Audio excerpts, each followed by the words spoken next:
हाँ जी, स्वागत है आपका सिरेमिक एकेडमी प्लेटफॉर्म पर। तो दिसंबर महीने के करंट अफेयर की सीरीज में राजस्थान जो है उसको आगे कंटिन्यू करते हैं।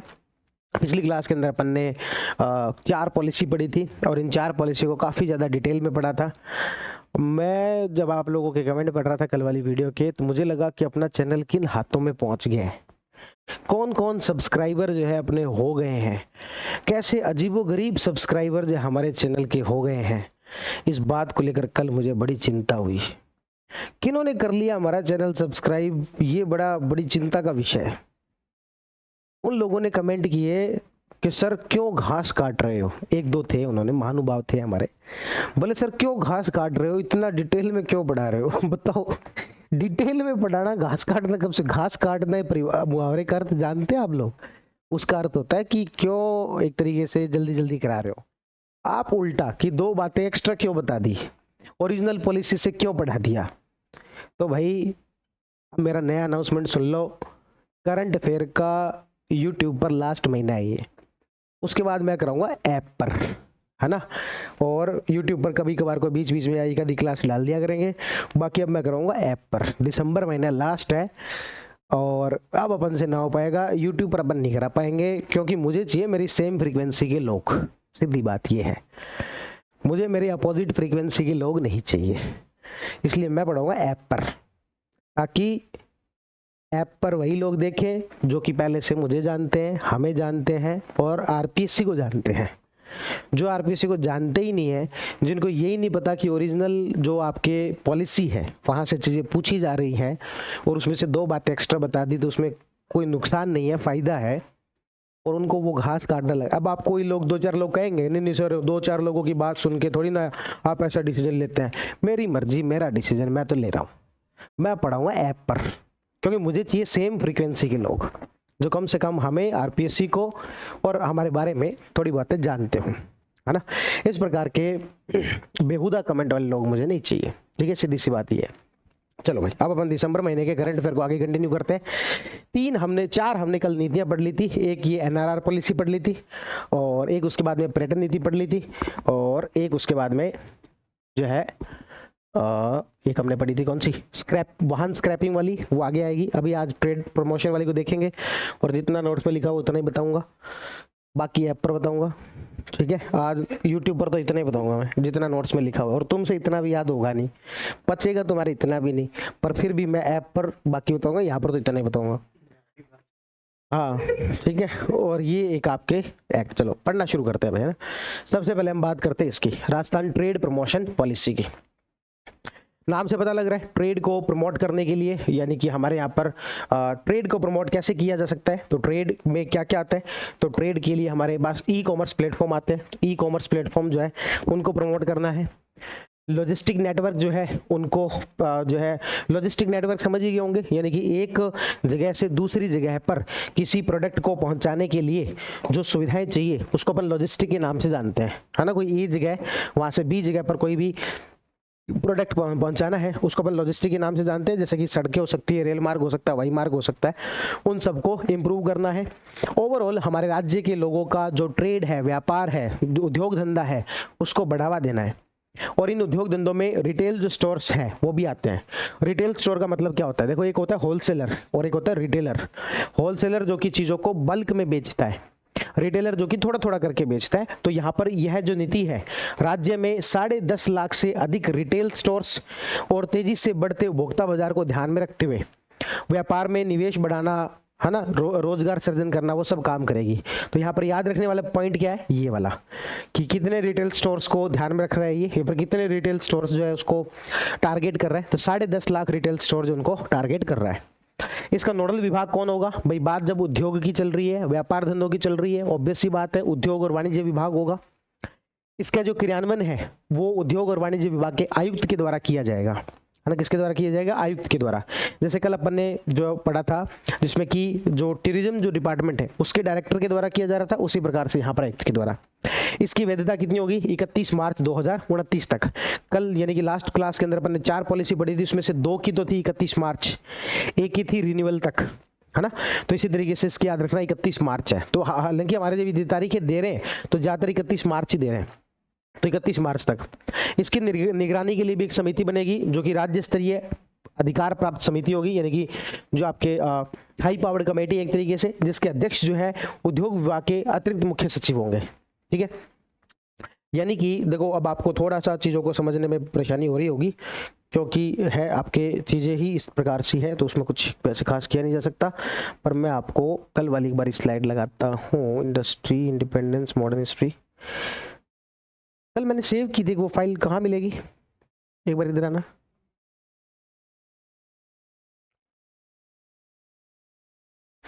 ठीक है, तो जैसे अपन ने ये कल जब पिछली क्लास में डिस्कस किया था, खूब मैंने डिटेल में पढ़ाया था, पर बहुत सारे लोगों को हजम हुई नहीं वो ट्रेड प्रमोशन पॉलिसी, है ना। ट्रेड प्रमोशन पॉलिसी मैंने क्या कहा था, क्रियान्वयन जो किसके द्वारा किया जाएगा, आयुक्त के द्वारा। किसके आयुक्त के द्वारा, उद्योग विभाग के, है ना। किसके आयुक्त के द्वारा, उद्योग विभाग के आयुक्त के द्वारा किया जाएगा। लेकिन उसके अलावा मैंने क्या कहा था, रिव्यू करने के लिए क्या बनेगी, एक कमेटी बनेगी, है ना। और कमेटी के अध्यक्ष कौन होंगे, अतिरिक्त मुख्य सचिव। किसके अतिरिक्त मुख्य सचिव, जो उद्योग डिपार्टमेंट के। तो ये अपन ने अलग अलग के रिव्यू के लिए कौन कौन सी कमेटी किसके द्वारा क्रियान्वयन किया जा रहा है, ये कंपेरिजन में पढ़ते हैं ना, तभी याद होती है। अदरवाइज जो है आप यूं पढ़ के छोड़ देते हो, याद होती है नहीं, बस कमेंट करते हो। 31 मार्च और 31 मार्च। एनआरआर में अगली पॉलिसी तक था, इसमें भी न्यू पॉलिसी तक था। ठीक है, ये बातें अपन ने पढ़ी थी। तो ये देखो कार्यान्वयन निगरानी, तो अपन ने यहाँ पर बता दिया क्या कि एक कमेटी बनेगी SLEC। इंप्लीमेंट करने का काम आयुक्त करेगा उद्योग विभाग का। ठीक है, उसके बाद में कार्यान्वयन वैधता, ये सारी बातें अपन कर चुके हैं। अब आ जाते हैं हम इसके प्रोविजंस पर। प्रोविजंस की बात करें तो एक तो हमने कहा ऋण तक बेहतर पहुंच के लिए क्रेडिट गारंटी योजना। भाई जो व्यापारी है ना, उनको कई बार क्या होता है कि ऋण नहीं मिल पाता। क्यों नहीं मिल पाता, क्योंकि उनके पास गारंटी के लिए रखने के लिए, गिरवी रखने के लिए कुछ नहीं है। तो सरकार यहाँ पर क्रेडिट गारंटी दे रही है। तो credit guarantee fund trust for micro and small enterprise, यानी कि आपके CGTMSE, ये क्या है, ये सरकार की एक संस्था है जो कि क्रेडिट गारंटी के लिए बनाई गई है, के द्वारा तैयार किया जाएगा। इसके तहत क्या क्या होगा, 10 करोड़ रुपए तक के ऋण पर 75% की गारंटी कवरेज बिना कोई जमानत के, यानी कि 10 करोड़ का जो है आपने ऋण लिया है, 7.5 करोड़ की गारंटी सरकार की ये जो संस्था जो है वो बैंक को देगी। 2.5 करोड़ की गारंटी आपको देनी है, 7.5 करोड़ की गारंटी सरकार दे रही है यहाँ पर। ठीक है, नए सूक्ष्म व्यापारियों के लिए 5 करोड़ तक के ऋण पर 5 वर्षों तक CGTMSE गारंटी शुल्क का 50% राज्य द्वारा प्रतिपूर्ति। तो इसके लिए जो शुल्क लगता है उसका भी 50% कौन दे रही है, राज्य सरकार के द्वारा यहाँ पर दिया जा रहा है। कब तक, 5 वर्षों तक। कितने ऋण पर, 5 करोड़ तक के पर। तो 10 करोड़ के ऋण पर तो गारंटी कवरेज है, और 5 करोड़ वाले के लिए 5 वर्षों तक ये जो गारंटी शुल्क लगता है उसका 50% राज्य द्वारा दिया जा रहा है। तो ये तो गया, चलो गारंटी आप दे रहे हो कि हमें गिरवी कुछ नहीं रखना पड़ेगा। पैसे भी दिलवाओगे कि नहीं दिलवाओगे, तो वो भी यहाँ पर बताया गया। उत्पादन कारकों से संबंधित सब्सिडी, 1 करोड़ तक के ऋण पर 6% ब्याज का अनुदान दिया जाएगा। ठीक है, यानी कि जो ब्याज लग रहा है वो, जो मान लो कि 9% ब्याज लग रहा है, 6% जो है सरकार दे रही है अनुदान के रूप में, यानी कि 3 ही लगेगा। अब 1 से 2 करोड़ तक का ऋण है तो 4% ब्याज अनुदान, और महिला शेड्यूल का, शेड्यूल ट्राइब या फिर दिव्यांग है तो 1% अतिरिक्त, यानी कि 6 का 7 और 4 का 5। तो 1 करोड़ के ऋण पर 6% ब्याज अनुदान, और 1 से 2 करोड़ पर 4% का ब्याज अनुदान जो यहाँ पर लगेगा। आगे और क्या है, सूक्ष्म श्रेणी के जो खुदरा व्यापारी हैं उनको 5 वर्ष तक बीमा प्रीमियम का 50% या अधिकतम 1 लाख रुपए प्रति वर्ष जो प्रतिपूर्ति, यानी कि रिफंड गवर्नमेंट के द्वारा कर दिया जाएगा। सूक्ष्म व्यापारी यानी कि वही जो आपके MSME है, उनको E-कॉमर्स प्लेटफॉर्म शुल्क 75% जो है वो रिफंड कर दिया जाएगा। साल का अधिकतम कितना, 50,000 रुपए। बीमे वाले का अधिकतम कितना, 1 लाख रुपए, और जो आपके E-कॉमर्स प्लेटफॉर्म जो शुल्क है उसका कितना, 50,000 रुपए। अब ये क्या है, जैसे मान लो अपनी ऐप पर भी आपको कोर्स खरीदते हो तो उसका एक प्लेटफॉर्म शुल्क लगता है 10 रुपए, है ना। 10 रुपए प्लेटफॉर्म शुल्क लगता है। तो वो प्लेटफॉर्म जो शुल्क है वो स्टूडेंट, जैसे इसमें तो अपन ने क्या कर रखा है, स्टूडेंट एंड पर डाल रखा है। यदि ये भी हो सकता है कि वो जो E-कॉमर्स जो व्यापारी है वो अपने हिस्से से देता हो, तो वो जो लगा है, शुल्क जो लगा है उसका 50,000 रुपये दे दिया जाएगा। अधिकतम कितना, 50,000 रुपये जो दे दिया जाएगा। तो ये यहाँ पर कह रहे हैं। इसके तहत राजस्थान दुकान और वाणिज्य प्रतिष्ठान अधिनियम 1958 के प्रावधानों में शिथिलता लाने की संभावना पर विचार किया जाएगा। ठीक है, तो इस तरीके से एक तो क्रेडिट गारंटी की बात की गई, और एक क्रेडिट जो दिया जाएगा उसमें अनुदान की बात की गई। एक प्रीमियम जो राशि यानी कि बीमा जो है उस पर, उसमें अनुदान की बात की गई 1 लाख रुपए तक की, या 50% सॉरी आपके 5 वर्ष लग 50% या 1 लाख रुपए, और जो प्लेटफॉर्म शुल्क है उसमें 75% या फिर 50,000 रुपए। इसमें कोशिश की जाएगी कि इसमें शिथिलता लाई जाए।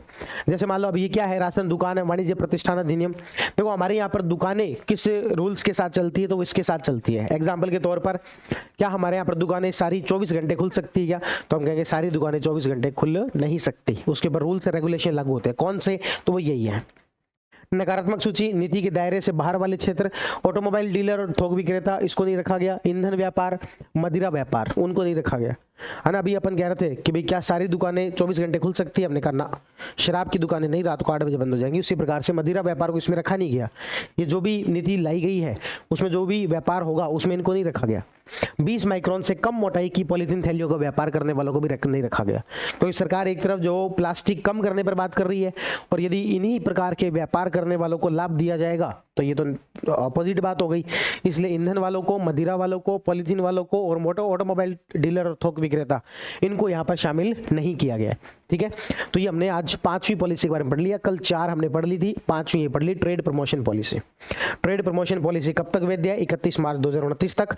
क्रियान्वयन के लिए समिति ये है, और क्रियान्वयन इसके द्वारा किया जाएगा और इसके द्वारा रिव्यू किया जाएगा। ठीक है, पिलर्स इसके अंदर ऐसे कुछ बताए नहीं गए हैं। इसमें जो वो बताई गई है कि एक तो क्रेडिट की गारंटी दिलवाने में मदद करेंगे, एक बताया गया कि क्रेडिट दिलवाने में अनुदान दिया जाएगा, इंटरेस्ट का कितना 6% और 4%। 6% 1 करोड़ के लिए और 1 से 2 करोड़ के लिए 4%। शेड्यूल का, शेड्यूल ट्राइब, महिला और दिव्यांग को 1% अतिरिक्त। बीमा जो प्रीमियम होगा उसका 50% या 1 लाख रुपए, और जो प्लेटफॉर्म शुल्क है उसका 75% या फिर 50,000 रुपए आपको वापस दिलवा दिया जाएगा। ठीक है, ये सब बातें अपन ने इस पॉलिसी के अंदर की। आगे बढ़ते हैं। आगे बढ़ने पर आते हैं राजस्थान जन विश्वास उपबंधों का संशोधन अध्यादेश। देखो पहली बात तो सुन लो, ये क्या है। देखो है क्या कि हमारे यहाँ पर जो उद्योग है, इंडस्ट्री है, वो लगाना बड़ा मुश्किल है। इसलिए भी मुश्किल है क्योंकि कुछ ऐसी चीजें हैं जहां पर थोड़ी बहुत गलती करने पर भी जेल तक की सजा हो सकती है। तो उद्योगपति बार बार कहते रहते थे सरकार को कि भाई इसमें थोड़ी तो हमें रिलैक्सेशन दी जाए, हम कोई अपराध थोड़ी कर रहे हैं, आपको इवन टैक्स का पैसा भी कमा के दे रहे हैं, टैक्स भी ला के दे रहे हैं। तो यदि कोई छोटी मोटी गलती हो जाए, जुर्माना लगा दो, ज़्यादा लगा दो, लेकिन सीधे जेल क्या। हमारा कोई इंटेंशन जो है वो कोई क्रिमिनल इंटेंशन थोड़ी है, किसी की हत्या, किसी की चोरी, ये थोड़ी कर रहे हैं अपन। तो इसीलिए कहा गया कि ऐसे कुछ रूल्स जहाँ पर कि हम थोड़ा यदि लैक करते हैं तो वहाँ पर ये जो सजा वाली जो चीज़ है इसको हटा दो भाई। तो इस प्रकार का ये एक अध्यादेश लेके आए जिसमें 11 अलग अलग एक्ट में मामूली उल्लंघन या तकनीकी गलती के लिए कारावास जैसे आपराधिक दंड हटाकर उसकी जगह पेनल्टी का प्रावधान किया गया है। इसमें ये नहीं कह रहे कि सारे ही कानूनों पर, 11 एक्ट है उनके अंदर किया गया है, और ये भी नहीं कह रहे सारी गलतियों पर, बोले मामूली कोई छोटी मोटी गलतियां होती है उसके लिए पेनल्टी लगा दो, पेनल्टी की कोई समस्या नहीं है। लेकिन जो है ये जो आपने अभी तक कारावास वाला जो था उसको बंद कर दो भाई। तो इस तरीके से यहाँ पर किया गया। अब ये 11 कौन कौन से हैं वो सारे याद करने की बजाय यहाँ पर उदाहरण दे रखे हैं। राशन, राज्य सहायता उद्योग, वाटर सप्लाई, है ना, ऐसे करके 11 अलग अलग एक्ट में चेंज किया गया। उसके बाद राशन वन अधिनियम 1953 जो है उसकी धारा एक बताई गई है 26(1)(a). उसके अंदर पहले जैसे एग्जाम्पल के तौर पर बता रहे हैं, पहले क्या था, वन भूमि में मवेशी चराने पर, यदि वन भूमि के अंदर मवेशी चरा लिए तो 6 महीने तक की जेल हो सकती थी। अब बताओ भाई, पशु है, इधर से उधर थोड़े बहुत निकल गए, इसमें तो उद्योगपति का काम भी नहीं है, तो सामान्य किसान का भी काम है। यदि उद्योग जो मतलब कि ये जो है आपके इधर से उधर निकल गए पशु, वहां पर चर लिए थोड़े से, तो क्या 6 महीने की जेल हो जाएगी? तो ये मामूली अपराध है कि नहीं है? बिल्कुल मामूली अपराध है। तो इसके लिए जो है वो केवल जुर्माना और क्षतिपूर्ति लगा दी। इस प्रकार के एक्ट लेके आए जिससे लोगों में जन विश्वास बढ़े। तो बस यही एक एक्ट है राजस्थान जन विश्वास अध्यादेश, जिसमें कि 11 अलग अलग कानूनों को इस तरीके से यहाँ पर लाया गया है। अन्य निर्णय तो ये अपन ऑलरेडी जो है कई बार सूजस के अंदर आ चुका है कि मान लो कोई सरकारी कर्मचारी है, उसकी डेथ हो गई, तो उनके बच्चों को कई बार या फिर उनकी पत्नी को अनुकंपा नियुक्ति दी जाती है। उस अनुकंपा नियुक्ति के अंदर ये होता है कि भाई जब डेथ हुई है उसके 90 दिन के अंदर अप्लाई करना है। अब घर में ऐसा माहौल है 90 दिन के अंदर कई बार वो अप्लाई नहीं कर पाता, उसको जानकारी भी नहीं होती, तो समय सीमा को बढ़ाकर 90 से बजाय 180 कर दिया गया है। कितना कर दिया गया? 90 दिन से बढ़ाकर 180 कर दिया गया है। और ये प्रोविजन जो है किसके अंदर किया गया? राजस्थान मृतक सरकारी कर्मचारियों के लिए आश्रितों को अनुकंपा नियुक्ति के नियम 1996, कुल मिला के याद रखना 1996 के रूल है उसमें चेंज किया गया है, याद रह जाएगा। 1996 के रूल है उसके अंदर चेंज किया गया, 90 दिन से बढ़ाकर कितना कर दिया? 180 दिन। किस बात का? आवेदन करने के लिए, ठीक है। उसके बाद किशनगढ़ एयरपोर्ट के लिए 15 एकड़ भूमि का आवंटन किया गया। कितने एकड़ भूमि का, 15 एकड़ भूमि का आवंटन किया गया किशनगढ़ एयरपोर्ट के लिए। ठीक है, तो ये सारी बातें जो अपन ने यहाँ पर पढ़ी। राजस्थान जन विश्वास अधिनियम पढ़ा, और एक अपन ने ये अन्य निर्णय पढ़े, और एक पॉलिसी पढ़ी। आगे बात करते हैं। उसके बाद वाहन स्क्रैपिंग नीति, ये अपन काफी डिटेल में पढ़ चुके थे, है ना, पढ़ चुके। आगे बात करते हैं। राजस्थान AIML पॉलिसी 2026 का अनुमोदन किया गया।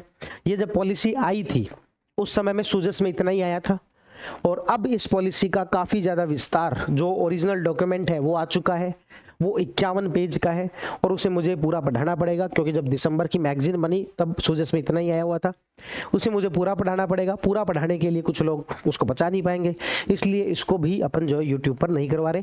ये अपन अगले महीने की जब जनवरी वाली पढ़ाऊंगा उस समय बता दूंगा AIML पॉलिसी, और इसमें से आएगा क्वेश्चन 100%, लिख लो मेरे से। AIML पॉलिसी में से आएगा, और वो भी पॉलिसी के अंदर से आएगा। 51 पेज की जो पढ़ेगा उसका सही होगा, ठीक है, तो उसमें से पढ़ाऊंगा, लेकिन यूट्यूब पर नहीं पढ़ाएंगे, उसको ऐप पर बात करेंगे। तो राजस्थान AIML पॉलिसी राज्य बजट 2025-26 में थी। इसमें तो कुछ नहीं दिया हुआ, सूजस में इतना ही दिया हुआ था, आर्टिफिशियल इंटेलिजेंस और मशीन लर्निंग को इंप्रूव करना है ना, तो उसके लिए बस बोल बच्चन वाली बातें है ही नहीं, उसमें कुछ ही नहीं है। प्रशासनिक दक्षता में वृद्धि करेंगे, ये करेंगे, उद्देश्य है, उद्देश्य तो वैसे आप बोल बच्चन वाली बातें। आगे बात करते हैं। पचपदरा रिफाइनरी के लिए सह पेट्रोकेमिकल कॉम्प्लेक्स परियोजना, ये भी इकोनॉमिक सर्वे में पढ़ते हैं। इसमें भी कुछ करंट अफेयर में जो है बस वो इतनी बात बताई गई है कि इसके लिए कितना क्या खर्चा है। जो पहले जब शुरुआत हुई थी तो 43,000 करोड़ का खर्चा था, उसके बाद में 72,000 करोड़। अब इसका जो संशोधित खर्चा है वो ये 6,000 करोड़ बढ़ा के कर दिया 79,000, तो लगभग 80,000 मान लो, 80,000 करोड़ का इसका क्या है, खर्चा है। अब ये जो खर्चा है, जो संशोधित लागत है, इसको मंजूरी दी गई 30 दिसंबर को, और कुछ नहीं हुआ। वही पुरानी बात है, सर्वे के अंदर पढ़ चुके हैं, यूट्यूब पर फ्री पढ़ा हुआ है, ठीक है। तो वैसे भी फ्री क्या पढ़ा हुआ है, इसको तो आपने पढ़ा ही हुआ, इसमें कुछ है नहीं। 30 दिसंबर 2025 को इसको मंजूरी दी गई, संशोधित जो लागत है उसको, कि इसमें याद रखने वाली बात क्या है, संशोधित लागत कितनी है, 79,000 है, ठीक है। आगे बात करते हैं। ग्रीन क्रेडिट वाउचर इनिशिएटिव 2025 योजना। ग्रीन क्रेडिट का मतलब क्या होता है, पहले तो आप इस चीज को समझ लो। ग्रीन क्रेडिट का मतलब होता है, जैसे ये जो अपने क्योटो प्रोटोकॉल और उसमें जिस चीज को अलाउ किया गया ना, वही है कि भाई जैसे मान लो सरकार ने ये कह दिया कि सबकी एक जो है वो लिमिट तय कर दी कि मैं इतना कार्बन का कंजप्शन कर सकता हूँ, और मैंने एक ऐसा कोई इंडस्ट्री लगा रखी है जो कार्बन का कंजप्शन करना छोड़ो, वो कुछ नई प्रोड्यूस ही मतलब वो करता है ना, अच्छा ही करता है एनवायरनमेंट के लिए, तो मुझे क्या मिलेगा, कुछ ग्रीन क्रेडिट मिलेगा। क्या मिलेगा, ग्रीन क्रेडिट। ग्रीन मतलब एनवायरनमेंट है, क्रेडिट मतलब कि इकोनॉमी से कुछ ना कुछ जुड़ा हुआ है, तो ग्रीन क्रेडिट जो है मुझे मिलेगा। तो बस वही किया गया, ग्रीन क्रेडिट वाउचर बनाया गया। तो ग्रीन क्रेडिट वाउचर इनिशिएटिव, जिसमें कि ये जो वाउचर होंगे वो ट्रेडेबल होंगे और रिडीमेबल होंगे। ट्रेडेबल मतलब मैंने अच्छा काम किया है एनवायरनमेंट के लिए, तो मुझे ये वाउचर मिलेगा, ये मैं बेच भी सकता हूँ, इसको मैं रिडीम भी करवा सकता हूँ, कोई लोन लेना है उसके अंदर भी मदद ले सकता हूँ। मान लो कि मुझे जो ग्रीन क्रेडिट मिला है, मान लेते हैं 1 लाख रुपए का मिला है, अब मैं 1 लाख रुपए इसको जो है ट्रेड भी कर सकता हूँ, बेच भी सकता हूँ किसी को 1 लाख रुपए में, और बैंक में जाके इसको रिडीम भी करवा सकता हूँ कि लाओ मुझे भाई 1 लाख रुपए दे दो, कोई खरीदने वाला मिला नहीं, आप ही दे दो, तो इस तरीके से वो भी करवा सकते हैं।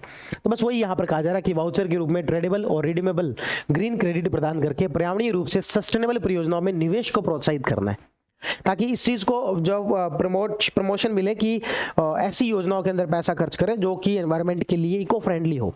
तो बस वही बात यहाँ पर कही जा रही है। इसमें क्या क्या चीजें आएंगी, ग्रीन एग्रीकल्चर, ये सब वो सब बातें आ रही है। ये वाउचर जो है 1 करोड़ रुपए तक के हरित निवेश पर 5% और 10 करोड़ से अधिक के निवेश पर 10% तक के मूल्य के होंगे। यदि मैंने निवेश 1 करोड़ रुपए तक का किया है तो ये जो हरित वाउचर की जो आपके टोटल जो लिमिट है वो 5% तक की हो सकती है, और मैंने 10 करोड़ रुपए खर्च किया है तो फिर वो 10% हो सकती है। हालांकि अधिकतम 2.5 करोड़ बताया है, पता लगा मैंने 100 करोड़ कर दिया और मैं कहूँ लाओ 10 करोड़ रुपए, अधिकतम कितना मिलेगा, 2.5 करोड़। तो 1 करोड़ रुपए तक का तो 5% है, 10 से ज्यादा पर 10% है।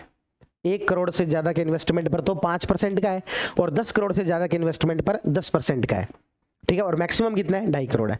शहरी स्थानीय निकायों को भी स्वयं के संसाधनों से वित्त पोषित परियोजनाओं पर इसी अनुरूप ग्रीन वाउचर जारी किए जाएंगे, कि जो शहरी जो आपके अर्बन लोकल बॉडी है वो कितना क्या अच्छा काम कर रही है उसके अकॉर्डिंग उनको भी ये जो जारी किए जाएंगे, ठीक है। उसके अलावा कुछ निर्णय यहाँ पर ये लिए गए कि जो 7वां राज्य वित्त आयोग है उसके अंतरिम रिपोर्ट को अप्रूव किया गया। ये अपन जब सर्वे आएगा, भी सर्वे के अंदर 7वीं रिपोर्ट दी गई होगी, तो अब वैसे आगे आज आ गया है ना, तो अपन इसको एक और बता दूं भाई, सर्वे के लिए कोई जल्दबाजी नहीं करेगा, 15 दिन एटलीस्ट लगेंगे। बहुत सारे लोग कल से ही यूट्यूब पर पढ़ाना शुरू कर देंगे, परसों से पढ़ाना शुरू कर देंगे। आप पढ़ने के लिए पूरी तरीके से स्वतंत्र है, आराम से पढ़ें। मुझे तो टाइम लगता है, सारी चीज़ों को पढ़ेंगे, देखेंगे, इजी करेंगे, प्रेजेंटेशन आसान करेंगे, है ना, टाइम लगेगा, 15 दिन एटलीस्ट जो लगेंगे, उसके बाद शुरू करेंगे, ठीक है। बजट और सर्वे दोनों। अब बजट सुबह आया, शाम को फटाफट फटाफट फटाफट पढ़ के सुना दो, क्या मतलब है? आराम से उसको पहले चैप्टर के साथ तो मर्ज कर लूँ ना मैं। मतलब यूं है कि जैसे अटल प्रगति पथ है, अब अटल प्रगति पथ जो वो 250 नए अटल प्रगति पथ, 500 करोड़ रुपए। अब एक तो मैं बजट के अंदर एक लाइन बता दूं, देखो अटल प्रगति पथ 250 करोड़ के, 250 रुपए, 250 जो अटल प्रगति पथ 500 करोड़ के बनाए जाएंगे। एक है कि मैं जब सर्वे पढ़ा रहा हूँ उसमें अटल प्रगति पथ बता रहा हूँ, वहीं पर एक लाइन बता दूं कि भाई इस बार के बजट में ये भी अनाउंसमेंट थी। आपकी उससे जो वो रिकॉलिंग ज्यादा होती है, उससे चीज़ें याद ज़्यादा होती है, चीज़ों की समझ बेहतर होती है। तो अपना हमेशा बजट बढ़ाने का यही तरीका रहा है, इसी तरीके से बढ़ाएंगे, सर्वे के साथ साथ बढ़ाएंगे, ठीक है ना। तो जल्दीबाजी इसके लिए ना करेंगे, नहीं करेंगे भाई, ठीक है। अब है कि राज्य सरकार के 2 वर्ष पूरे हुए, और राज्य सरकार के जब 2 वर्ष पूरे हुए तो सरकार ने अलग अलग कई सारे कार्यक्रम किए। तो अब जो हम तारीख वाइज उनके अलग अलग कार्यक्रम देखते जाएंगे, तारीख जो है वो भी इंपॉर्टेंट है, वहां से भी पूछा जा सकता है।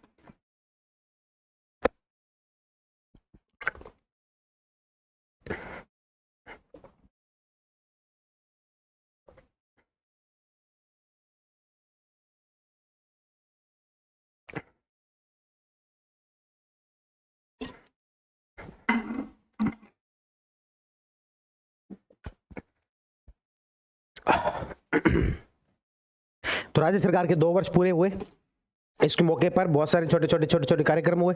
वो क्या क्या है, एक एक करके इनको फटाफट देख लेते हैं। 12 दिसंबर को नवाचार दिवस, स्टार्टअप कॉन्क्लेव, याद रखना है, बहुत ज्यादा इंपॉर्टेंट है। स्टार्टअप कॉन्क्लेव जयपुर के REC के अंदर हुआ। स्टार्टअप की बात चल रही है तो सूचना प्रौद्योगिकी संचार विभाग के द्वारा करवाया जाएगा। मुख्यमंत्री OTS जयपुर से 50 विकास रथों को रवाना किया। अलग अलग शहरों के अंदर, अलग अलग क्षेत्रों के अंदर 50 विकास रथ रवाना हुए। ये आमजन को सरकारी योजनाओं से जोड़ने का काम करेंगे, और सभी 200 विधानसभा क्षेत्रों में 200 विकास रथ भेजे गए। तो उस दिन 50 जो यहाँ से रवाना किए, बाकी 200 विधानसभाओं के अंदर 200 रथ यहाँ पर भेजे गए। तो ये 12 दिसंबर की अपडेट थी। 12 दिसंबर को कौन सा दिवस, मतलब कौन सा कॉन्क्लेव हुआ? नवाचार स्टार्टअप कॉन्क्लेव। कौन सा हुआ? स्टार्टअप। 12 को स्टार्टअप याद रखना। अब इनको आपको ना किसी तरीके से लिंक करना पड़ेगा कि यूं मान लो कि 12 नए स्टार्टअप खुले थे, बोलो 12 नए स्टार्टअप खुले थे, 12 नए स्टार्टअप खुले थे, है ना, 12 नए स्टार्टअप खुले थे सूचना प्रौद्योगिकी संचार विभाग। और इसी दिन जो ये विकास रथ OTS से शुरू किए, 200 विधानसभा में 200 विकास रथ भेज जाएंगे। ये विकास रथ क्या करेंगे? लोगों को सरकार की योजनाओं के बारे में जागरूक करने का काम करेंगे, ठीक है। अब आगे 13 दिसंबर सड़क सुरक्षा अभियान का राज्य स्तरीय समारोह था। ये भी जयपुर में हुआ, राज्य स्तरीय समारोह जयपुर के अंदर। 13 का आंकड़ा कई बार शुभ नहीं माना जाता, तो याद रखना 13 के लिए सड़क पर निकलने से पहले सुरक्षित रहो भाई। 13 तारीख सड़क सुरक्षा, 13 के लिए क्या रहो? सुरक्षित रहो। तो मुझे बताओ 12 दिसंबर को क्या हुआ? तो अभी इन सब तारीखों को साथ के साथ जो वो याद करते रहेंगे, इन तारीखों को साथ के साथ याद करते रहेंगे। 12 को क्या? 12 नए स्टार्टअप खुले, 12 नए स्टार्टअप खुले और स्टार्टअप को रथों पर रवाना किया, ऐसे याद रखो, लिंक बिठा रहा हूं। 13 तारीख को क्या करना है? सुरक्षा का ध्यान रखना है, क्योंकि 13 थोड़ा सा दिन नंबर जो शुभ नहीं माना जाता, ठीक है।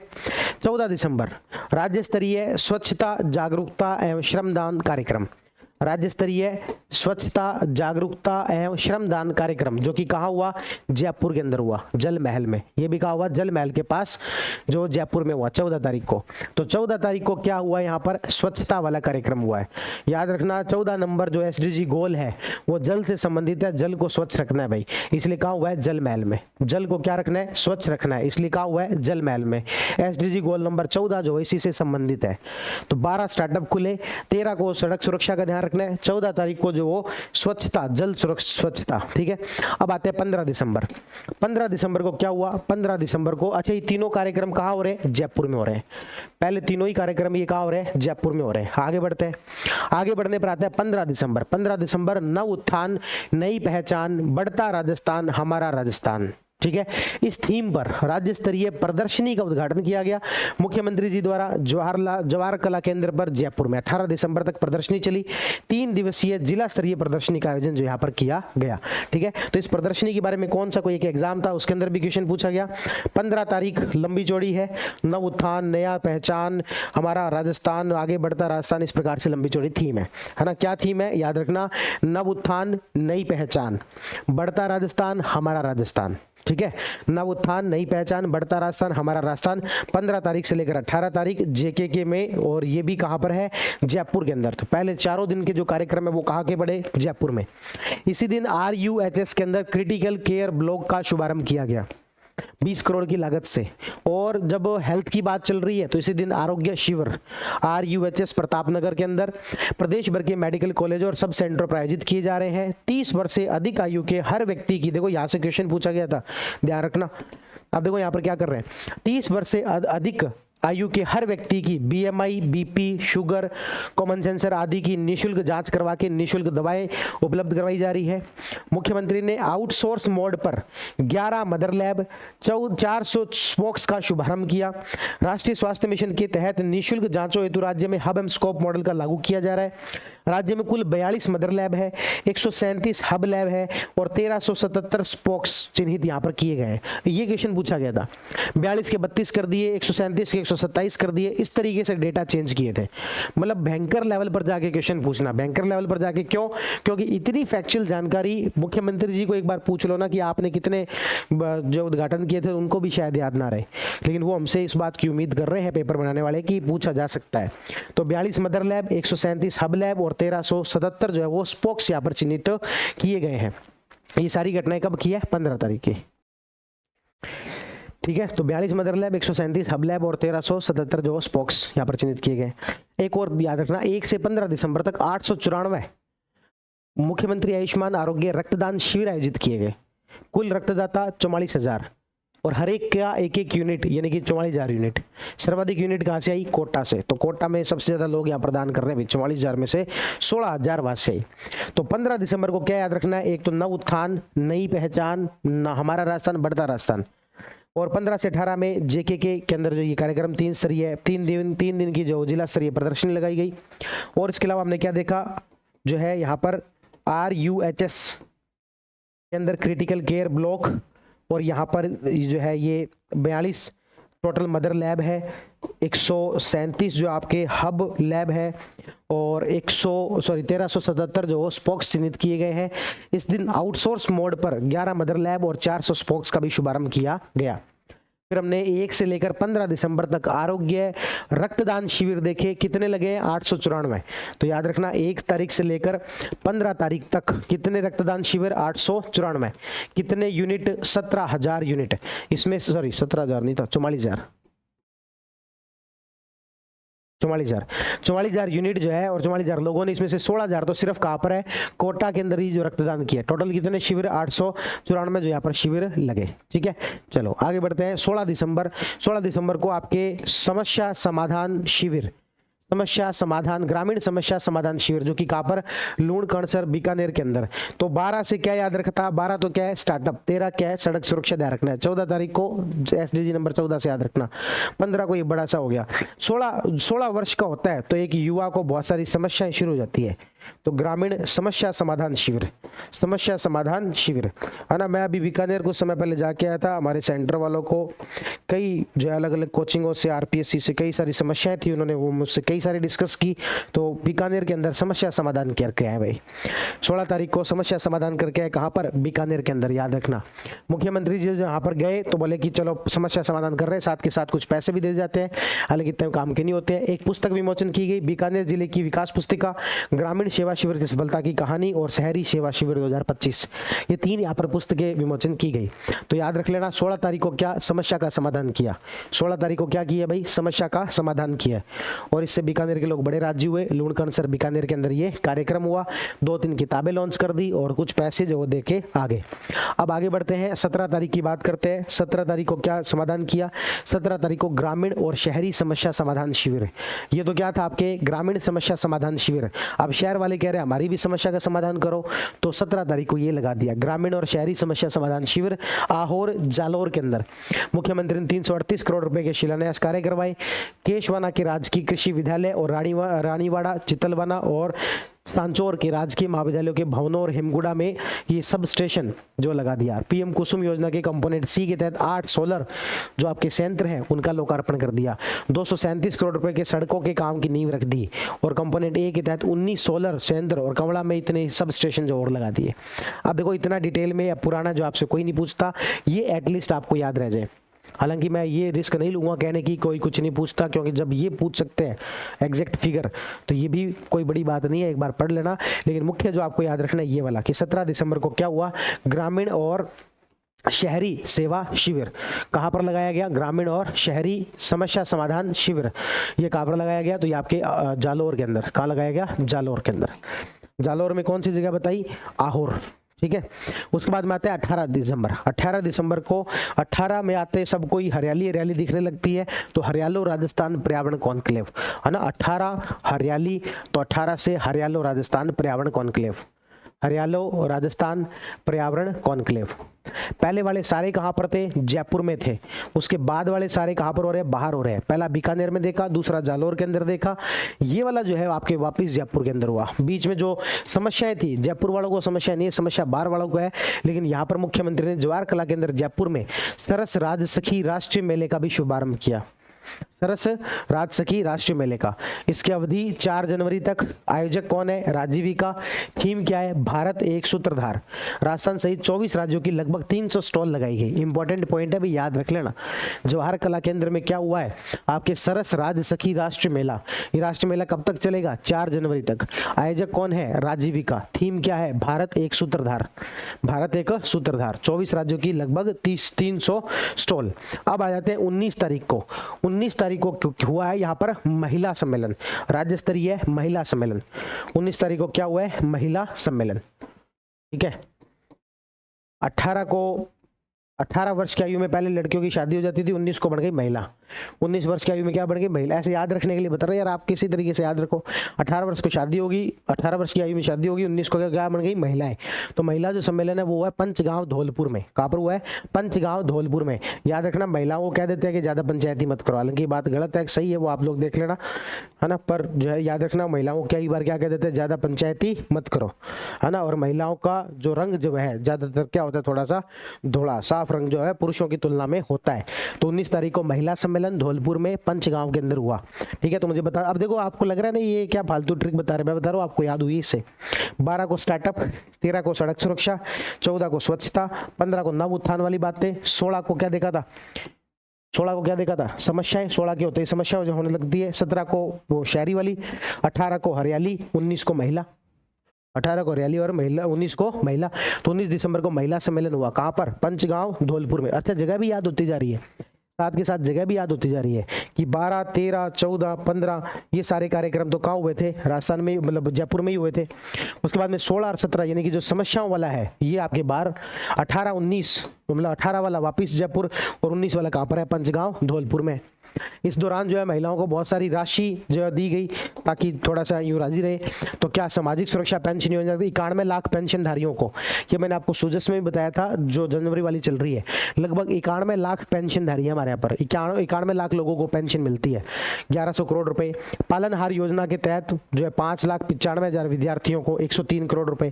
अब कितने क्या करोड़ रुपए मिले ये मत याद रखना, ये मत याद रखना। क्यों नहीं याद रखना, क्योंकि हम नया सर्वे आ गया है तो उसमें डेटा नए हैं, है ना, तो उसके अकॉर्डिंग पूछे जाने की संभावना ज्यादा होती है।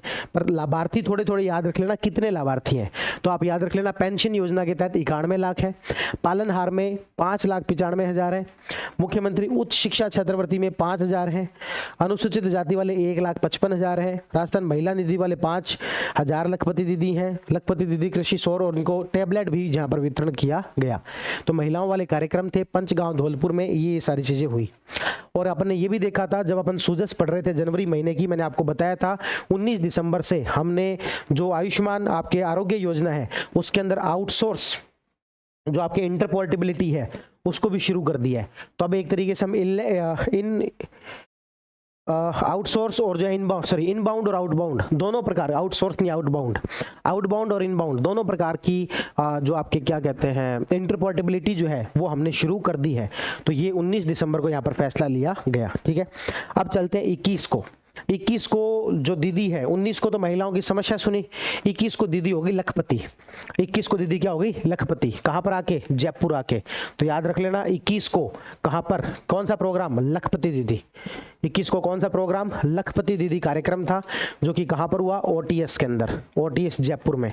तो 21 तक आते आते दीदी क्या हो गई? लखपति। 19 को महिला बनी थी, 21 को क्या हो गई है? लखपति हो गई है। मुख्यमंत्री ने लखपति दीदियों को यहाँ पर क्या वितरित किए? टैबलेट जो वितरित किए। और अमर जवान ज्योति से जयपुर से रन फॉर विकसित राजस्थान को रवाना किया, रन फॉर विकसित राजस्थान को जो रवाना किया। 22 दिसंबर को महिला सशक्तिकरण, जब लखपति हो गई तो सशक्तिकरण भी हो गया, लखपति हो गई तो सशक्तिकरण भी हो गया। 22 की उम्र आते आते महिला क्या हो गई? सशक्तिकरण। महिला सशक्तिकरण सम्मेलन दुधालिया झालावाड़ में, कहां पर? दुधालिया झालावाड़ के अंदर। जब महिला सशक्तिकरण की बात आती है तो वसुंधरा राजे को कैसे भूल सकते हो, और वो कहाँ की है? झालावाड़ की। तो मुख्यमंत्री ने दुधालिया गांव में महिलाओं द्वारा संचालित गौशाला, बायोगैस प्लांट, इनका लोकार्पण किया। 5 दिव्यांगजनों को स्कूटी, 10 स्कूली बालिकाओं को साइकिल वितरित की।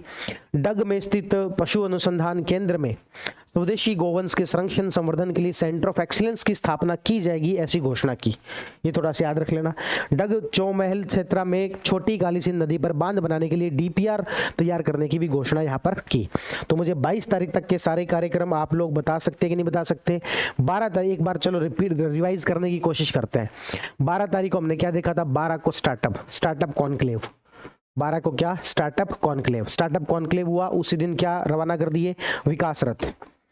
मुख्यमंत्री जी ने तो कितने किए? 50। लेकिन वैसे क्या देखा था अपन ने? 200 विधानसभाओं के अंदर 200 विकास रथ। ठीक है, 13 तारीख वाला कार्यक्रम, 13 को सड़क सुरक्षा का ध्यान रखना भाई। 13 तारीख थोड़ा सा शुभ मानी जाती है, 13 को सड़क सुरक्षा का ध्यान रखना। 14 तारीख को क्या? 14 को स्वच्छता की बात करेंगे। 14 नंबर एसडीजी भी उसी से संबंधित है, स्वच्छता। और ये कार्यक्रम कहाँ होगा सर? ये कार्यक्रम जल महल में होगा। ये कार्यक्रम कहाँ होगा? जल महल में होगा। 15 को क्या? 15 को सर नया उत्थान, नई पहचान, बढ़ता राजस्थान, हमारा राजस्थान, इस प्रकार से कार्यक्रम हुआ। ये भी सर कहाँ हुआ? जयपुर के अंदर हुआ। और इस दौरान जो है वो आपके आरोग्य जो शिविर है वो भी यहाँ पर शुरू किए गए थे। और आपके जो 42 हमारे मदर लैब है, 137 हब लैब है, और जो है 1377 जो है वो क्या है? स्पोक्स है। और अभी इसका कुछ का और यहाँ पर उद्घाटन किया गया था सर। 1 तारीख से लेकर 15 तारीख तक 894 रक्तदान शिविर लगाए गए थे। 44,000 यूनिट जो है वो रक्त दिया गया। इसमें से 16,000 जो है वो आपके केवल कोटा वालों ने दिया। ठीक है, 16 तारीख को सर इनको समस्या होनी शुरू हो गई। कहाँ पर? ग्रामीण समस्या समाधान शिविर। ये सर कहाँ लगाया गया? लूणगढ़ सर, बीकानेर के अंदर सर लगाया गया। और इसमें सर आपने बताया कि कुछ एक वो किताबें वगैरह लॉन्च कर दी, कुछ एक पैसे वैसे दे दिए सर। 17 को ये जो समस्या है ग्रामीण के साथ साथ सर शहरी वालों को भी होने लग गई। तो शहरी वाला सर ये कहाँ हुआ? तो ये सर आहोर के अंदर हुआ, और आपके जालोर के अंदर पड़ता है जी, जालोर के अंदर ये यहाँ पर हुआ। खूब सारे बता दिए, इतने इतने क्या पैसे देंगे सर। उसके बाद में 18 को क्या? तो सर 18 जो उसको हरियाली दिखने लगी तो हरियालो राजस्थान करके सर अभियान हुआ। 19 तारीख को क्या? तो 19 तारीख को सर आपने बताया था महिला। 19 तारीख को क्या? महिला सम्मेलन। महिला सम्मेलन कहाँ पर? आपने कहा था पंचगांव के अंदर। ज्यादा पंच नहीं बनना, पंचगांव। और हुआ कहाँ पर? सर धौलपुर के अंदर हुआ। ठीक है, फिर 20 तारीख, तो 20 तारीख को सर आपने बताया था कि महिला। 20 को कुछ था ही नहीं सर, 20 को कुछ था ही नहीं। 21 को आपने बताया, 21 को महिलाएं क्या बन गई? लखपति दीदी बन गई। लखपति दीदी वाला वापस कहां पर बनी? ओटीएस जयपुर के अंदर। 22 को क्या हुआ सर? 22 को महिला का सशक्तिकरण हो गया। जब लखपति बन जाएंगे तो सशक्तिकरण होगा ही होगा। कहां पर हुआ सर? सशक्तिकरण की बात और झालावाड़ को हम भूल जाए, ऐसा हो ही नहीं सकता सर। यहाँ पर डग के अंदर जो है ये भी कहा गया कि हम एक सेंटर ऑफ एक्सीलेंस बनाएंगे। किस चीज का? स्वदेशी गोवंश के संरक्षण के लिए। ठीक है, तो ये अपन ने बात की। आगे बढ़ते हैं। 23 तारीख को किसान सम्मेलन। 23 तारीख को क्या? किसान सम्मेलन, राज्य स्तरीय किसान सम्मेलन मेड़ता नागौर के अंदर। 23 तारीख भगत सिंह से भी जुड़ी हुई है, हालांकि 23 मार्च है वो, पर याद रखना 23 से भगत सिंह का याद रखना। और कई लोग यूं कह देते हैं कि किसान क्या है, सैनिक क्या है? सैनिक एक्चुअल में वर्दी पहने हुए किसान ही है। तो कुल मिलाकर 23 को किसानों से याद रखना है। 23 को किससे याद रखना है? किसानों से याद रखना है। और किसान अपने यहाँ पर ज्यादा कहाँ पर? नागौर के अंदर। तो मेड़ता नागौर के अंदर सर ये कार्यक्रम हुआ। शिवराज सिंह चौहान और मुख्यमंत्री भजनलाल जी द्वारा यहाँ पर राशि हस्तांतरित की गई। किसको की गई? तो ज्यादातर वही आएगा, किसानों वाली योजनाओं को की गई। कितने क्या करोड़ किए गए, that is not much important. इसमें ज्यादा इंपॉर्टेंट आपके क्या है कि कितने किसानों को, कृषक कल्याण योजना में 35,000, 5 लाख कृषकों को। अच्छा उससे पहले मुझे बताओ पेंशनधारी कितने हैं? तो आपने कहा 91 लाख। और मैं आपसे पूछूं कि वो आपके उसके बाद क्या था, वो 5,95,000 थी ना वो, ठीक है। तो अभी अपने 5 लाख कृषकों को क्या कृषि अनुदान के रूप में, दुग्ध उत्पादक संबल योजनाओं में 5 लाख पशुपालक, आज भी इसका अनाउंस किया गया। तो कृषक अनुदान वाले भी कितने? 5 लाख, और दुग्ध उत्पादक वाले भी कितने? 5 लाख, ठीक है। और प्रधानमंत्री आवास योजना के तहत 18,000 लाभार्थियों को, कितने लाभार्थियों को? 18,000। नागौर जिले में 300 करोड़ के विकास कार्यों का लोकार्पण भी किया गया। केंद्रीय मंत्री शिवराज सिंह चौहान ने मुख्यमंत्री को प्रधानमंत्री ग्राम सड़क योजना के चौथे चरण के तहत चालू वित्त वर्ष के पहले बैच में 3200 किलोमीटर से अधिक की 1200 सड़कों और एक पुल के लिए 2,000 करोड़ रुपए के कार्यों की स्वीकृति पत्र सौंपा, ठीक है। तो प्रधानमंत्री ग्राम सड़क जो योजना चल रही है उसके तहत इतनी इतनी जो यहाँ पर सड़कें बनाई जाएंगी।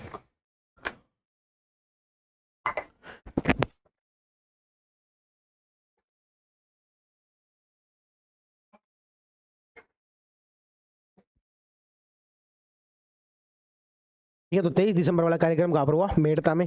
उसके बाद चलते हैं 24 पर। 24 वाला हुआ रामगढ़ सीकर में। 24 वाला कहाँ हुआ? रामगढ़ सीकर के अंदर। 24 वाला जो कार्यक्रम है वो रामगढ़ सीकर के अंदर हुआ। क्या क्या? तो 155 करोड़, झुंझुनू में 384 करोड़ के विकास कार्य को शिलान्यास किया गया। फिल्म पर्यटन प्रोत्साहन नीति जारी की गई। पढ़ा था अपन ने फिल्म पर्यटन प्रोत्साहन नीति में 24 दिसंबर, याद करो। उसके बाद 25 दिसंबर को रोजगार मेला जो कि जयपुर में। तो 25 की उम्र तक आते आते भाई साहब रोजगार चाहिए ही चाहिए, ऐसा होता है। 25 की उम्र तक आते आते क्या चाहिए? रोजगार चाहिए। तो 25 को रोजगार, और रोजगार के लिए ज्यादातर स्टूडेंट कहाँ की तैयारी करते हैं? जयपुर। तो 25 को जयपुर में रोजगार मेला, वाणिज्य महाविद्यालय, कॉमर्स के अंदर। बात पैसे की है तो कॉमर्स में होगा। इसका आयोजक कौन होगा? कौशल नियोजन और उद्यमिता विभाग। कौन होगा? कौशल नियोजन और उद्यमिता विभाग। तो 25 को कौन सा मेला? रोजगार मेला। 24 को कार्यक्रम कहां पर? रामगढ़। 23 को कहां पर? नागौर के अंदर। किसान सम्मेलन। 22 को महिला सशक्तिकरण। 21 को लखपति दीदी। 19 को महिला सम्मेलन, वो आपके हाँ महिलाओं वाला सम्मेलन था, ठीक है। तो इस तरीके से अपन ने तारीख वाइज सारे याद कर लिए। आपने जब भी कोई मैगजीन पढ़ी होगी तो आपको लगा होगा कि तारीख वाइज याद करना थोड़ा सा क्या है? मुश्किल है।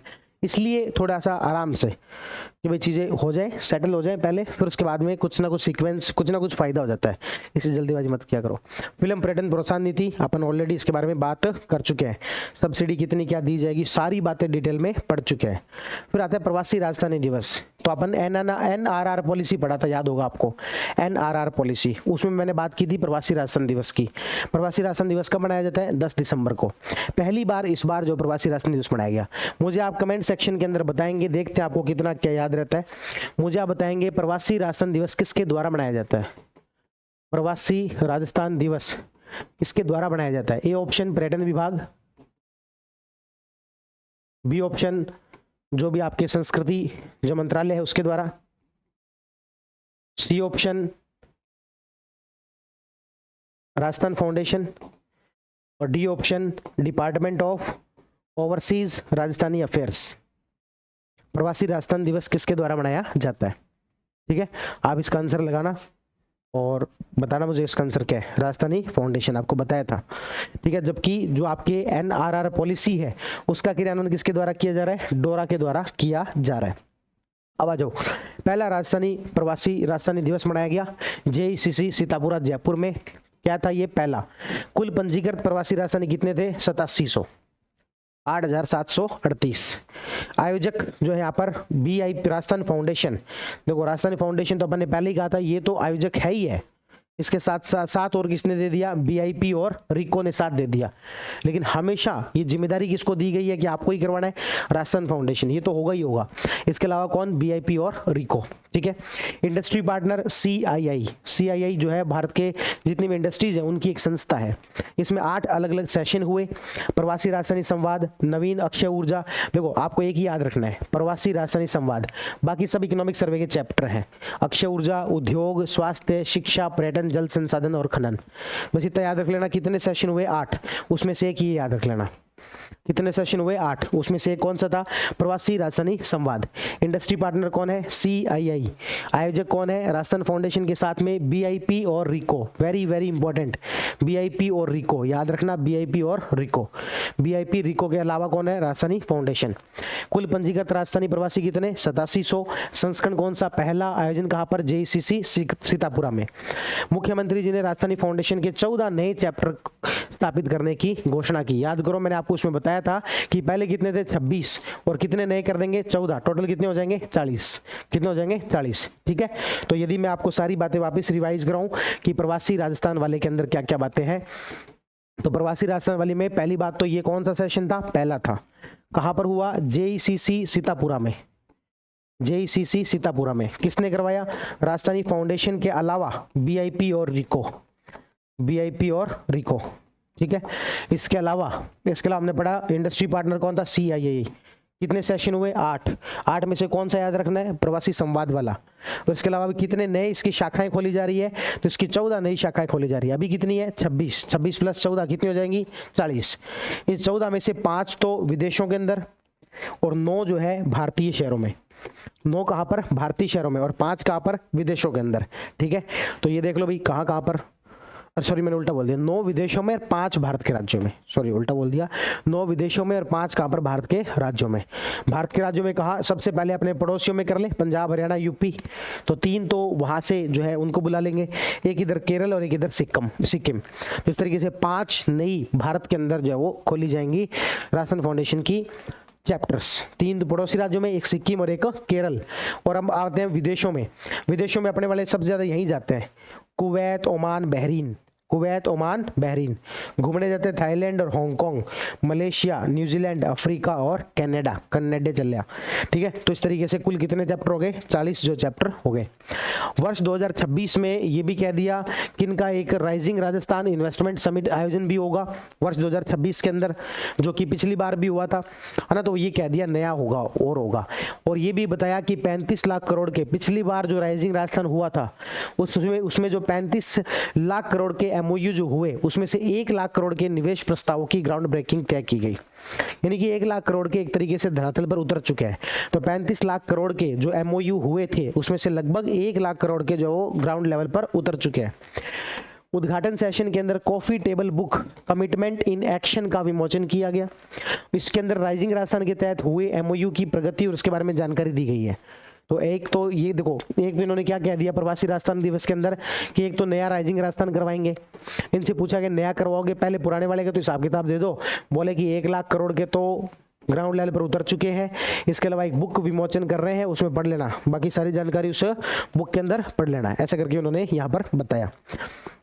और क्या, वेदांता ग्रुप के जो चेयरमैन हैं अनिल अग्रवाल, उन्होंने देश का सबसे बड़ा फर्टिलाइजर प्लांट लगाने की घोषणा की। उनका राज्य के अंदर, क्योंकि राजस्थान का यूं तो राजस्थान के अंदर सबसे बड़ा फर्टिलाइजर प्लांट जो लगाया जाएगा। हरिभाऊ भागड़े ने आयोजन स्थल पर प्रगति पथ प्रदर्शनी का आयोजन किया और इसी दौरान NRR पॉलिसी जारी की गई। NRR पॉलिसी भी जारी की गई और डोरा का गठन किया गया। डोरा बताया था मैंने आपको, department of domestic and overseas Rajasthani affair, इसका गठन किया गया। और 9 प्रवासी विभूतियों को सम्मानित किया गया। 9 प्रवासी विभूतियों को क्या किया गया? सम्मानित किया गया। किन किन को किया गया? तो ये आपके किया गया अनिल अग्रवाल, पूनम चंद राठी, विनीत मित्तल, अजय पिरामल, प्रदीप राठौड़, कुमार मंगलम, CS मुंदड़ा, नरसी कुलरिया और माधव सिंघानिया। ज्यादातर जो राजस्थान के बड़े बड़े व्यापारी बनिए हैं उनको यहाँ पर जो सम्मानित किया गया है। कौन कौन? अनिल अग्रवाल, विनीत मित्तल, कुमार मंगलम बिड़ला, अजय पिरामल, पूनमचंद राठी, प्रदीप राठौड़, CM मुंदड़ा, नरसी कुलरिया और माधव सिंघानिया। ठीक है, तो 9 लोगों को यहाँ पर किया गया है इसके अंदर सम्मानित, 9 विभूतियों को। आगे बात करते हैं। देश में पहली बार वर्चुअल नेट मीटरिंग और ग्रुप नेट मीटरिंग व्यवस्था जो लागू की गई। ठीक है, तो ये क्या है वर्चुअल नेट मीटरिंग और ये होता क्या है? तो भाई इसको यदि हम थोड़ा सा समझें, जैसे मान लेते हैं कि भाई मान लेते हैं कि मैं एक बिल्डिंग में रहता हूँ, ठीक है, जिसमें कि बहुत सारे फ्लैट्स हैं। मेरे पास में ज़मीन नहीं है जिस पे कि मैं ये लगा सकूं, सोलर प्लांट जो वो लगा सकूं और मेरी यहाँ से बिजली से काम चल जाए। मेरे बगल में ही एक खाली प्लॉट पड़ा है और मैं उन भैया को कहता हूँ, या फिर मान लो कि 10 घर दूर एक प्लॉट पड़ा है, मैं उन भैया को कहता हूँ कि यार आपके प्लॉट पे लगा लेने दो, आप भी बिजली का फ़ायदा उठा लेना और मेरे वाले मीटर में भी ये तार कनेक्ट कर देंगे ताकि मेरे घर में भी सोलर एनर्जी से काम चलता रहे। तो वो कहते हैं ठीक है, इसको अपन बोलते हैं वर्चुअल नेट मीटरिंग। क्या बोलते हैं? Virtual net metering. ठीक है, क्योंकि ये यहाँ पर लगा था और अपन ने इसके से क्या कर दिया, कनेक्ट कर दिया, है ना, तो वर्चुअली। तो अब दूसरा क्या है, दूसरा जैसे मान लो मेरा एक ए बिल्डिंग है, यहाँ पर मैंने लगा लिया सोलर प्लांट, उसकी छत पर लगा दिया मैंने सोलर। ठीक है, अब उसके थोड़ी दूर महेश नगर में भी एक बिल्डिंग ले ली, अब यार उसका अलग लगाऊं क्या कोई, इसमें ही सरप्लस जा रही है बिजली।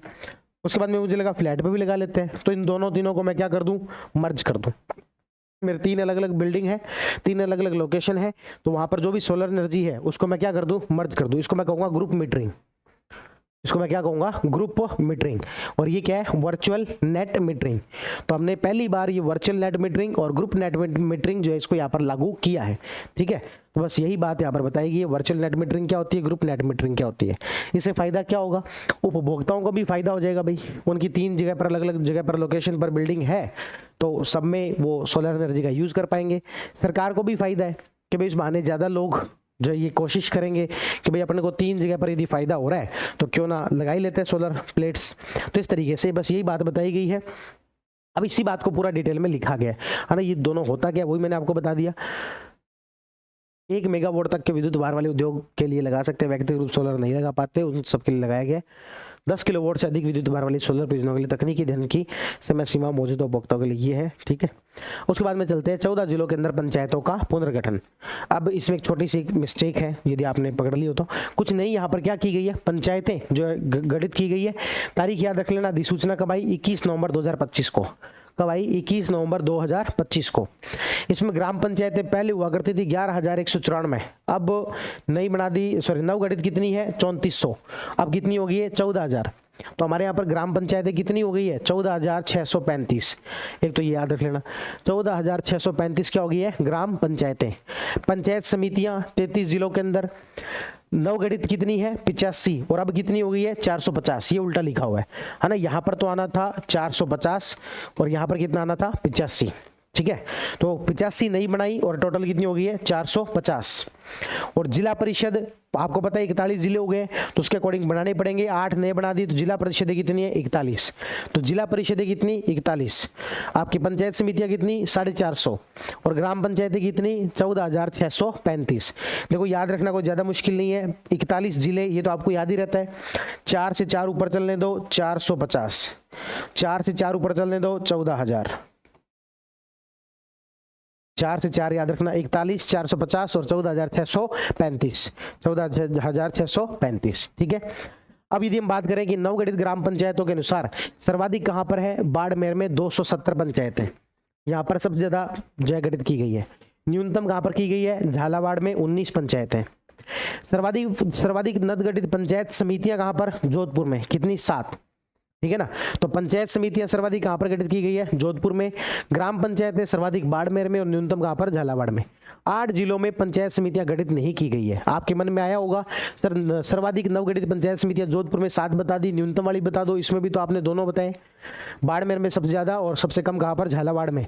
तो सबसे कम कोई एक नहीं है, अभी 7-8 ऐसे जिले हैं जहां पर कोई नई पंचायत समिति गठित नहीं की गई है। वो आपके झालावाड़, भरतपुर, डीग, चित्तौड़गढ़, धौलपुर, राजसमंद, प्रतापगढ़ और पाली। कुछ के नाम परिवर्तन भी किए गए, जैसे नगर पंचायत समिति डीग जो है अब उसका नाम ब्रज नगर पंचायत समिति कर दिया गया। सम पंचायत समिति जैसलमेर का नाम खोहड़ी पंचायत समिति कर दिया गया। ठीक है, तो ये थोड़ा सा ध्यान रखना। कुछ पंचायत समितियों को समाप्त भी कर दिया गया, डीग के अंदर सीकरी और भनोखर अलवर के अंदर इनको समाप्त भी कर दिया गया। तो ये हमारे पंचायत समितियों के अंदर कुछ जो नए चेंजेस किए गए हैं, जो कि बहुत ज्यादा इंपॉर्टेंट है, क्योंकि स्टेट पॉलिटी में भी ये पूछा जा सकता है। जो ऐसे कोई टॉपिक हो जो कि आपके 2 अलग अलग सब्जेक्ट में बनते हैं, तो आपके लिए इंपॉर्टेंस और ज्यादा बढ़ जाती है ना। तो ये इसलिए इंपॉर्टेंस ज्यादा बढ़ गई क्योंकि ग्राम पंचायतें जो है ये यहाँ पर भी पूछा जा सकता है। अधिसूचना 21 नवंबर 2025 की है ना। कौन से क्या सेक्शन के अंदर, कौन कौन सी क्या धारा के अंदर, इसको भी देख लेना। हाँ जी, तो मुझे वो ऑफिशियल नोटिफिकेशन भी मिल गया। देखो मैं कुछ चीजें आपको बताता हूँ। देखो अपन क्या पढ़ रहे थे, मैं आपको कुछ चीज़ें समझाता हूँ। हालांकि मेरा समझाने का बहुत ज़्यादा उससे कोई मन था नहीं, क्योंकि ऐसे कोई उठ के कह देगा क्यों घास काट रहे हो, ये नोट्स में नहीं लिख के दिया तो क्यों पढ़ा रहे हो, ऐसा कोई भी उठ के कह सकता है, इसलिए मेरा कोई खास मन नहीं था, पर हमारे कई साथी बड़े प्यारे लोग हैं भाई, उनके लिए कर रहे हैं। बाकी आगे से तो ऐप पर ही करेंगे ये सारे काम। ये दिसंबर लास्ट में निपटा दूँ, उसके बाद ऐप पर ही घास काटेंगे, या नहीं बताएंगे आप लोग, या नहीं घास काटेंगे ना। चलो आपने यहाँ पर क्या लिखा, अपने यहाँ पर लिखा पंचायतें। ये देखो, ये क्या एक्चुअल में कैलकुलेशन जो है ना, कुछ न्यूज़पेपर में 3440 बताई गई है, कुछ में 3441 बताई गई है। आप कहोगे सर आप क्यों नहीं कैलकुलेट कर लेते, आप बता दो ना सही। तो एक्चुअल में देखो भाई, ये है ऑफिशियल डॉक्यूमेंट, ठीक है, ये ऑफिशियल डॉक्यूमेंट है, राजस्थान सरकार का गजट 21 नवंबर को जारी किया गया। इसमें 50 पन्नों का है, ये लगभग 52 पन्नों का है। इसमें ना जिला ऐसे नहीं लिखा हुआ कि टोटल कितनी, इसमें जिला वाइज है, इस जिले में ये बनी, इस जिले में ये बनी, ऐसे करके टोटल ये यहाँ पर जो लिख रखी है कितनी क्या पंचायतें जो यहाँ पर बनी है। देख लेते हैं लास्ट में यदि कुछ दिया हुआ तो, क्योंकि जिला वाइज है।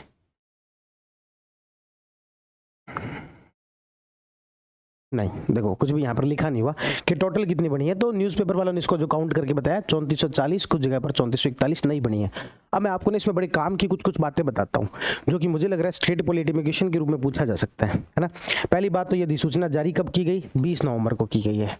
कब की गई है, 20 नवंबर। ये डेटा इतना इंपॉर्टेंट नहीं है, क्यों नहीं है अभी मैं आपको दिखाता हूँ। सर्वे आ गए, सर्वे के डेटा अलग है ना, मैं अभी आपको दिखाता हूँ। उससे ज़्यादा इंपॉर्टेंट बात क्या है, पहली बात ये जो पंचायतों की संख्या जो बढ़ाई जाती है, ये राजस्थान पंचायती राज अधिनियम 1994 की धारा 98 के तहत प्रदत्त शक्तियों का प्रयोग करते हुए राज्य सरकार बढ़ाती है। एक तो ये याद रखना, पंचायती राज एक्ट की धारा संख्या 98 के तहत राज्य सरकार शक्तियां प्राप्त करती है, उसके तहत ही बढ़ाई जाती है।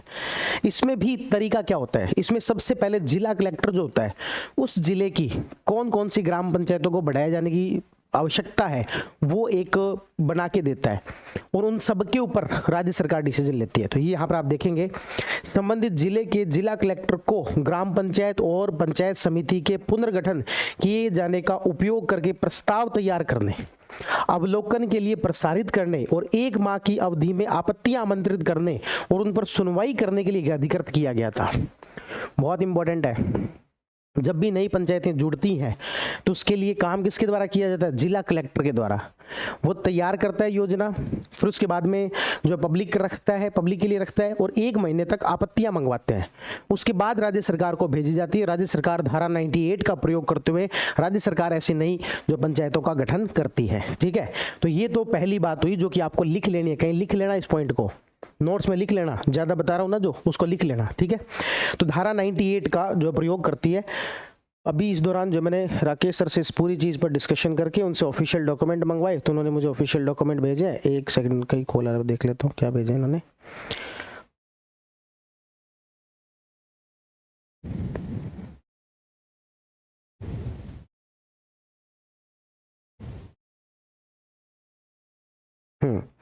उन्होंने न्यूज़पेपर का भेजा कि सर दैनिक भास्कर में 3440 लिखा है और पत्रिका में एक जगह 3441 लिखा है। कोई ना, वो तो मैं इसको तो छोड़ो। अब मैं आता हूँ आपको इकोनॉमिक सर्वे में क्या लिखा है। ये है नया इकोनॉमिक सर्वे जो आज ही आया है। उसमें देखो, उसमें अलग ही डेटा है। उसमें डेटा क्या है, वर्तमान में 41 जिला परिषद, 457 पंचायत समिति, उसमें अपने 450 पढ़ा था न्यूज़पेपर वगैरह के अंदर, और 14,403 ग्राम पंचायतें, उसमें अपने 700 पढ़ रहे हैं। इसमें नया इकोनॉमिक सर्वे जो है, इस डेटा को याद रखना है।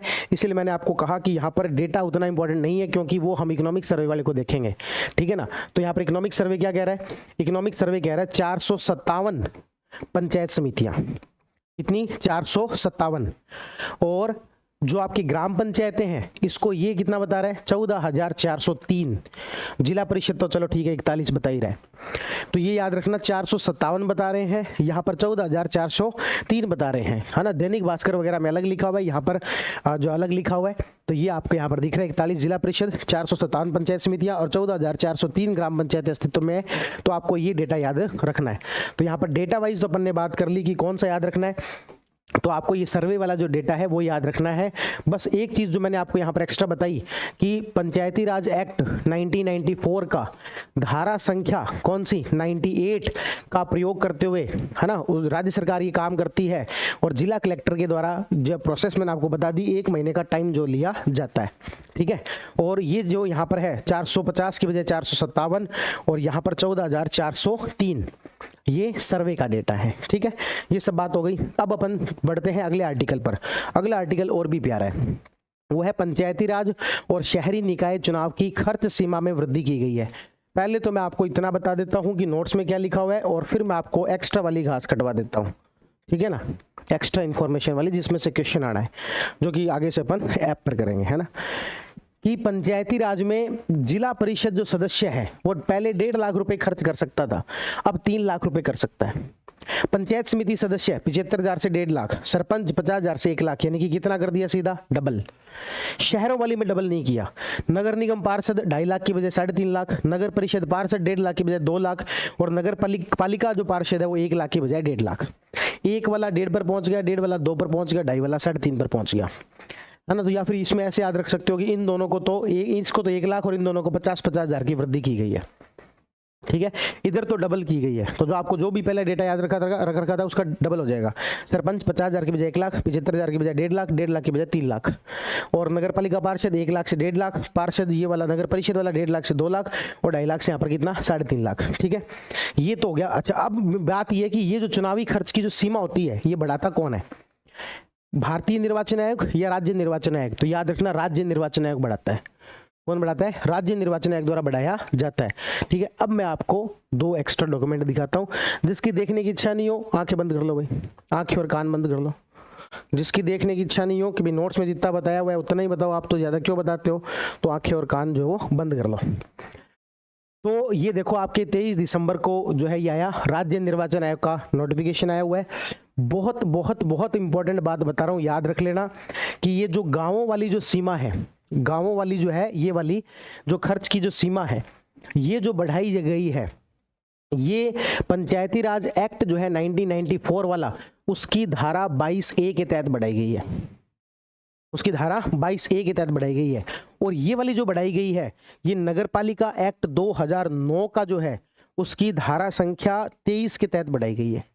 ये याद रख लेना, नगरपालिका एक्ट 2009 की धारा संख्या 23 के तहत ये बढ़ाई गई है। और ये वाला जो है वो आपके जो पंचायती राज एक्ट 1994 वाला है, उसकी धारा 22A के तहत बढ़ाई गई है। इसमें राज्य निर्वाचन आयोग को पावर है, इसमें भी राज्य निर्वाचन आयोग को पावर है। ठीक है, अब मैं आपको इस डॉक्यूमेंट की तरफ ले चलता हूं। जो ये वाला आपके डॉक्यूमेंट है राज्य निर्वाचन आयोग वाला, पहले नगरीय निकाय वालों की बात कर लेते हैं। नगरीय निकाय वाला ये कितना, 23 है 13 है, इतने दिसंबर को ये आया था। अब देखो क्या क्या बताई गई है। राजस्थान नगर पालिका अधिनियम 2009 की धारा 23 की उपधारा 1 में यह उपबंध है कि राज्य निर्वाचन आयोग, स्टेट इलेक्शन कमीशन, नगर पालिका के निर्वाचन के लिए अधिसूचना के प्रकाशन की तारीख से प्रारंभ होने वाली उस तारीख को, जिसको मतलब कुल मिला के याद रखनी धारा कौन सी, 23। एक्ट कौन सा, नगर पालिका एक्ट 2009। क्या क्या बताया गया इसमें, और मैं आपको काम की बात बताता हूँ इस पूरे एक्ट के अंदर क्या बताई गई है। एक देखो, ये बड़ी काम की बात बताई गई है, यदि कोई इस धारा का उल्लंघन करता है तो क्या होगा, निर्वाचन आयोग द्वारा अधिरोपित निबंधनों में से किसी का भी उल्लंघन करता है तो उस पर जुर्माना जो कि 5,000 रुपए तक का हो सकेगा, दंडनीय होगा। कितने रुपए का, 5,000 रुपए का होगा, दंडनीय होगा। ठीक है ना, तो इसमें जुर्माना कितना लगाया गया है, 5,000 रुपए का। ठीक है,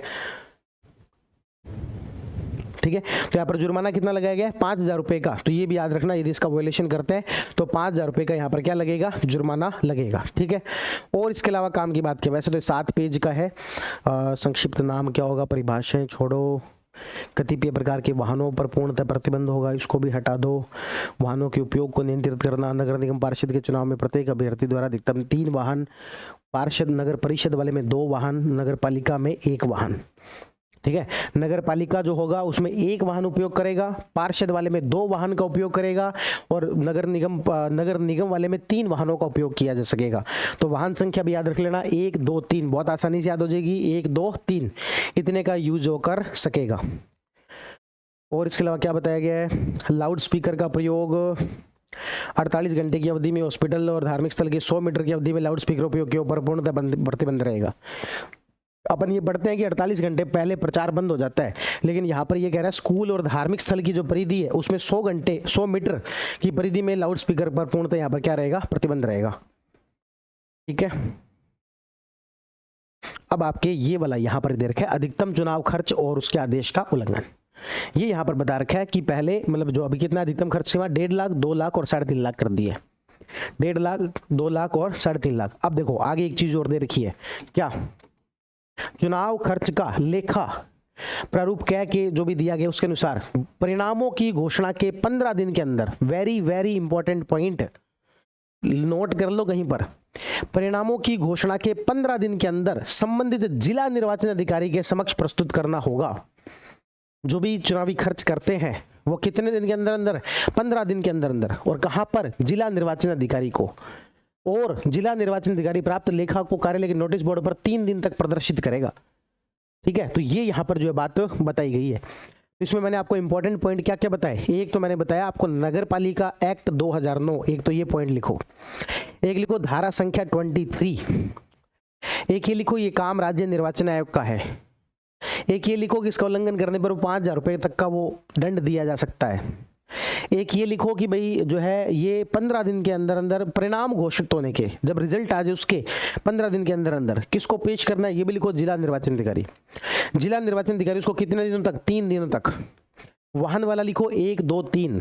इतनी इंपॉर्टेंट बातें जो मैंने आपको यहाँ पर बताई हैं, जो कि आपसे क्वेश्चन पूछे जा सकते हैं।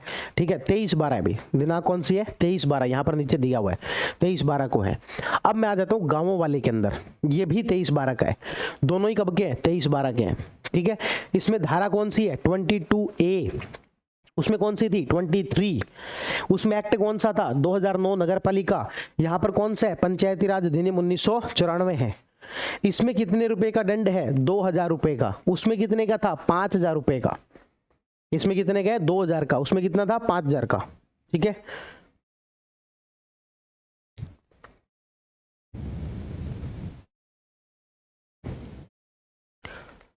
वाहन वाले में यहां पर क्या लिखा हुआ है? इसमें भी देखो, सरपंच के लिए 1 वाहन, पंचायत समिति के लिए 2 वाहन और जिला परिषद के लिए 3 वाहन। यहां पर भी 1, 2, 3 है, तो ये भी याद रखना कोई मुश्किल नहीं है। 1, 2, 3।